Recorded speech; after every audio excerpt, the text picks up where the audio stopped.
Assalamualaikum warahmatullahi wabarakatuh. Perkenalkan, nama saya Syabila Aulia Bintang Saragi. Saya dari kelas 1F Manajemen Bisnis Syariah. Di sini saya akan menjelaskan tentang perspektif Al-Quran terhadap perekonomian di Indonesia. Untuk materi lebih lanjut, mari kita simak video berikut ini.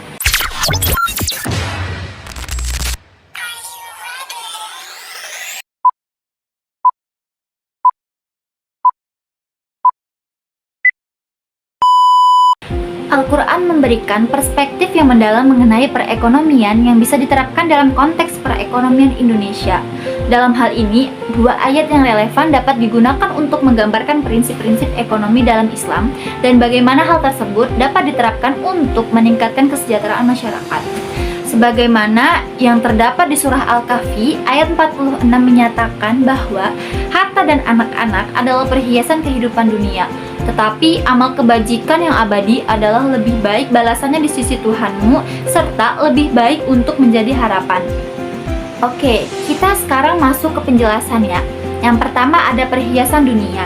Ayat ini menggarisbawahi bahwa harta dan anak-anak merupakan aspek penting dalam kehidupan duniawi yang seringkali menjadi sumber kebanggaan bagi manusia.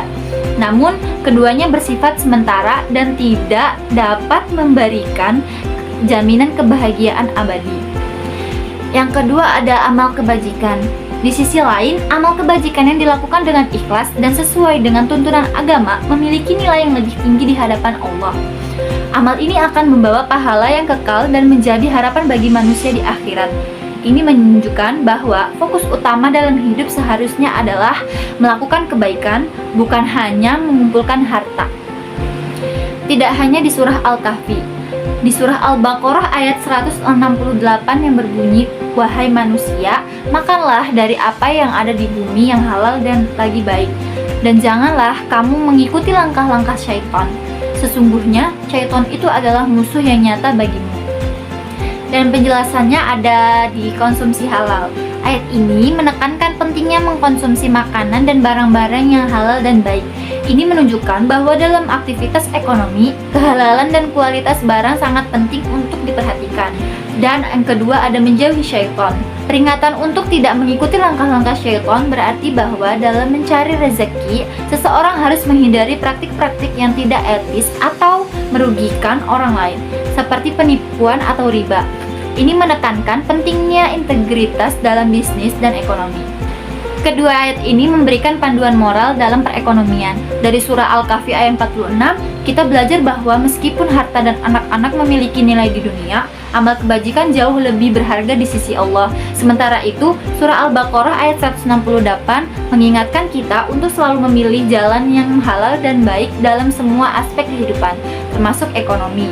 Dengan menerapkan prinsip-prinsip ini, masyarakat dapat membangun perekonomian yang tidak hanya produktif, tetapi juga berkeadilan dan beretika. Perspektif Al-Quran terhadap perekonomian Indonesia. Al-Quran mengajarkan juga bahwa ekonomi harus berlandaskan pada nilai-nilai keadilan, keseimbangan, dan keberlanjutan. Dalam konteks perekonomian Indonesia saat ini, tantangan seperti kemiskinan, ketimbangan sosial, dan korupsi masih menjadi masalah utama. Oleh karena itu, penerapan prinsip-prinsip ekonomi yang bersumber dari Al-Quran sangat relevan. Sebagaimana yang terdapat di keadilan ekonomi. Penerapan hukum ekonomi yang adil dapat membantu mengurangi kesenjangan antara kaya dan miskin. Misalnya, penguatan sistem zakat sebagai instrumen redistribusi kekayaan dapat berkontribusi pada pengurangan kemiskinan. Ada juga pemberdayaan ekonomi umat. Al-Quran mendorong pemberdayaan ekonomi melalui kegiatan produktif yang melibatkan masyarakat luas. Terdapat juga pemberdayaan ekonomi umat. Al-Quran mendorong pemberdayaan ekonomi melalui kegiatan produktif yang melibatkan masyarakat luas. Ini termasuk dukungan terhadap usaha kecil dan menengah atau UKM, serta pengembangan sektor pertanian yang menjadi tulang punggung banyak masyarakat Indonesia. Baik, dari materi yang saya sampaikan, kesimpulannya adalah dengan memahami perspektif Al-Quran terhadap perekonomian dan menerapkan prinsip-prinsip tersebut dalam kebijakan ekonomi nasional, Indonesia dapat bergerak maju sistem ekonomi yang lebih adil dan berkelanjutan. Penerapan dua ayat tersebut dapat menjadi pedoman dalam merumuskan kebijakan yang tidak hanya fokus pada pertumbuhan ekonomi, tetapi juga kesejahteraan sosial seluruh rakyat. Oke, terima kasih. Bila ada salah kata, mohon dimaafkan.